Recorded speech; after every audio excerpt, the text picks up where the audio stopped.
everyone, what's up? So we're back today for another recap, and this is for Love and Hip Hop Hollywood. So I want to first start off by talking about K. Michelle. As we all know, she has had just a really tough time within this last year because several years ago she had butt injections, and as we speak right now, she's still undergoing several different surgeries, but she has gotten sick from whatever it is that they injected into her butt. It is spreading all over her body. It's like a silicone and some other mixture. And there has been times where she cannot walk. She's extremely fatigued and her health is at risk. So she has to basically have these surgeries to remove and eliminate all of these toxins throughout her body. Now, this has been hard for her because through these different surgeries, there are, basically scars that it's permanent. So it's just dealing with that and dealing with not having people who you basically helped supported in the past and made famous, and just people that you thought were your friends are not your friends. They're not there for you. So she's having a hard time dealing with that, and she's at a point where she just feels like she hates everyone. But we all know that's just a defense mechanism. She's just hurt more than anything. She's just emotional because she's now having to basically go through this process practically alone.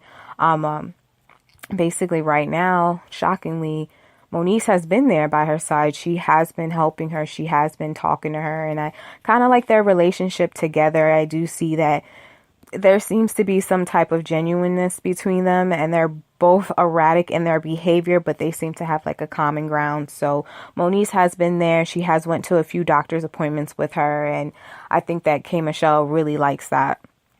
So the next thing I want to talk about is Rockstar, and we all know Rockstar. He's basically a producer, and he basically has been trying to work with other artists on this show. So we are introduced to Amber. Now, Amber was Cisco's ex from last season, and apparently she's a singer and she needs that hit song to make her famous.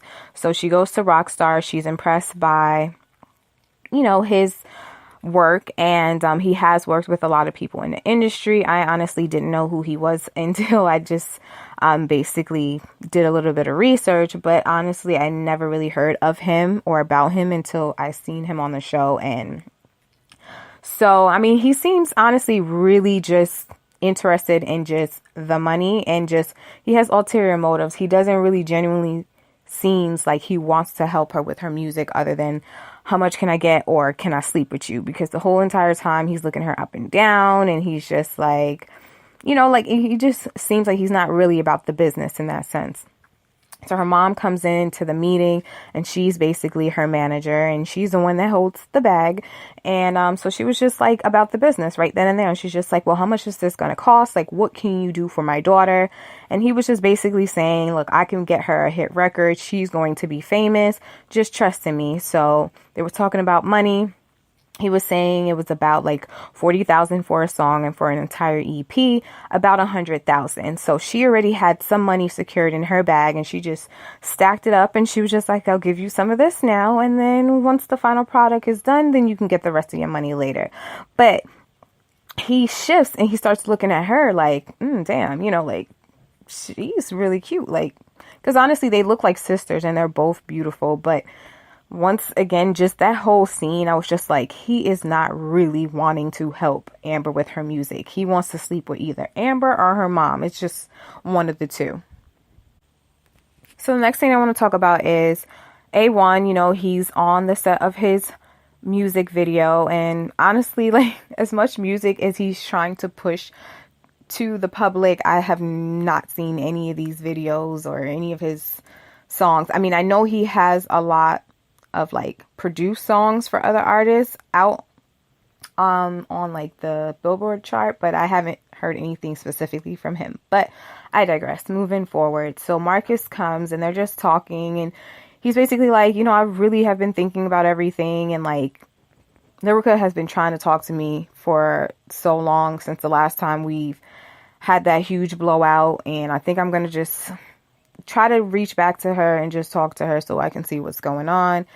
And Marcus is just trying to tell him, like, well, like all of the stuff that's been going on. And I know Brooke, she wouldn't lie about anything. So you really need to just tread lightly.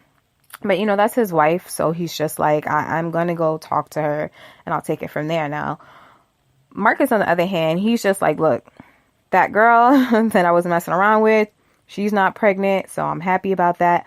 But I think I want to give Brooke another chance because I really like her and her crazy self. So,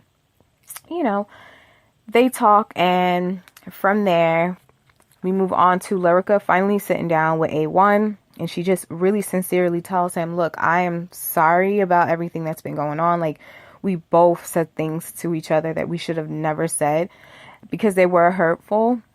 And I'm sorry, and I want you to know, like, I never did anything with Safaree, and that's the honest truth. And he really was just like, this is what I've been wanting from her, because when initially, like, he confronted her about it, she was just so upset. And so he thought, like, well, why are you so upset? If it's not true, then you shouldn't be getting that emotional. But he really liked her apology, and so he decided, like, let's just move on. And she was happy, and then she was just like, I think I know why I've kind of been so emotional. And then she actually pulls out a pregnancy test and she shows him that she's pregnant. And so he's so happy because he's just like, oh my God, I'm going to be a dad. So in that moment, I'm happy to see that they, are wanting to come back together. But the hard part now is, when you have issues with your significant other and you get everyone involved and you start telling them all the bad stuff that's been going on. And then when you try to work it out, it's kind of hard to get everyone on the same page. So now they're just like, well, now we have to tell them, one, we're back together, and two, we have a baby on the way. So they're like, you know what, maybe you should have like a sit down dinner. I'll get my family, you get your family, and then maybe we can just smooth everything together. So we think. So the next thing I want to talk about is Apple. She has had a hard life, and she grew up in the foster care system. She had, issues with her mom having problems and her dad as well. But what hurts her the most is that her dad finally decided to pop back into her life, and she's just at a point in her life where she's just like, I don't know if I want him back, like, in my, just in my personal space, because he abandoned me, when I was younger and when I was taken away from my mom. He knew I was in foster care, and he didn't even check to see how I was doing. And he started to have his own family, and he had 4 other kids, which he raised and supported. So I understand she has a lot of resentment towards him, and she feels like him turning his back against her made her had so much issues in her relationships.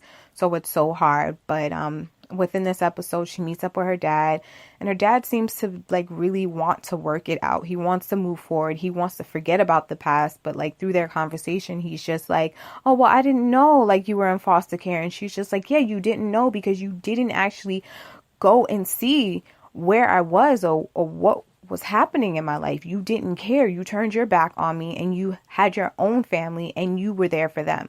So he was just like, okay, well, I'm sorry. I'm willing to do whatever it takes for us to move forward. And she seems to just be hesitant, but she's just like, okay, we can do that. But I do feel for her in that situation, because that is a hard situation to go through.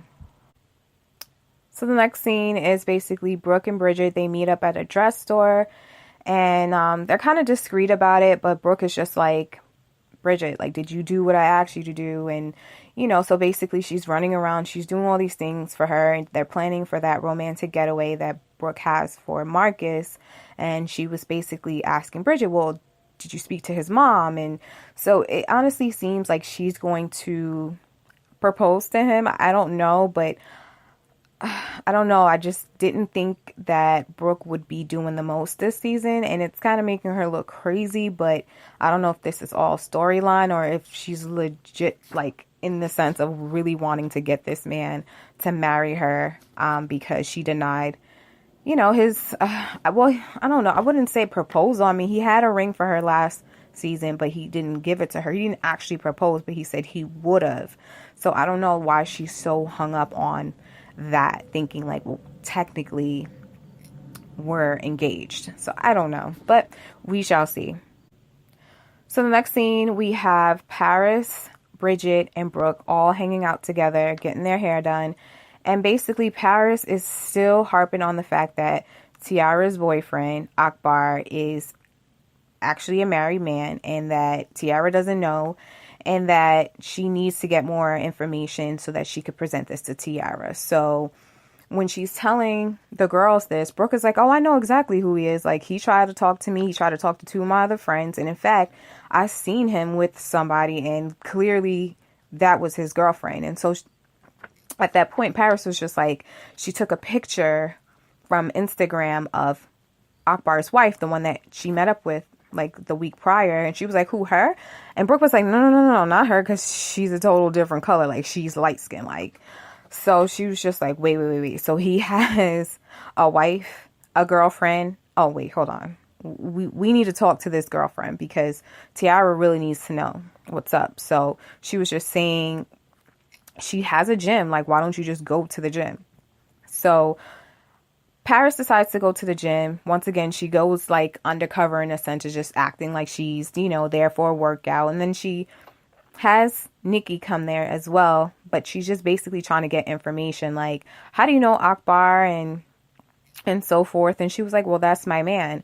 And so Paris is just like, wait, he has a wife, right? And he's dating my friend, right? And she definitely also seemed unbothered, just like his wife. And she's just like, so like Tiearra is benefiting from him, so I don't understand what the issue is. She's driving one of our cars. So Paris was just like, wait, are you guys sister wives? Like, and when she said that, like, I don't know, but that girl was just so upset. She was just like, you know what? Conversation's over. I don't owe you any explanations. You guys gotta go.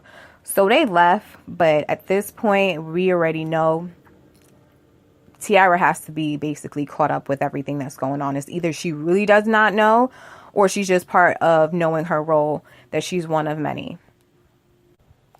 So the last thing I want to talk about is basically A1 and Lyrica has this dinner, invites all of their family, everyone's there. But before Lyrica's mom gets there, like basically A1's brother and sister-in-law was just tearing into Lyrica. They were just like upset, like, wait, why are you guys together? And basically, like, I thought you guys were getting a divorce. They like just were just so unhappy. And A1's brother-in-law's wife was like, wait, you were talking all this about him, and now all of a sudden you guys are just magically back together. So things were just intense, and it was just very extreme. So they're arguing back and forth. So when Lyrica's mom basically comes, she's just like confused, like, what's going on here? And so she asked Lyrica's husband's wife, and she's just like, well, don't ask me, ask your daughter. And everything went left. Like, drinks were being thrown, a chair was getting ready to be thrown. Like, it was just chaotic. Like, this is just crazy, and it's horrible because this is like a family, and they're getting ready to have a new addition to the family. So I really pray and hope that they get everything together, because it's just disgusting that every time they all get together, they're fighting and they're throwing things. Like, get it together, because family is everything. And that's why sometimes you got to be careful what you say to your friends and your family members, because when you start talking bad about your significant other, it's hard to get everyone back on that same page when you're trying to move on in your relationship. So with that being said, let me know what you guys think. I know not too long ago, Lyrica made a statement saying that she will not be coming back to Love and Hip Hop because people are just full of it. Production, cast members are lying on her. So we will find out if things are just being even more amplified than what it is. So just stay tuned. Make sure you guys subscribe, comment, and I'll see you guys in my next recap.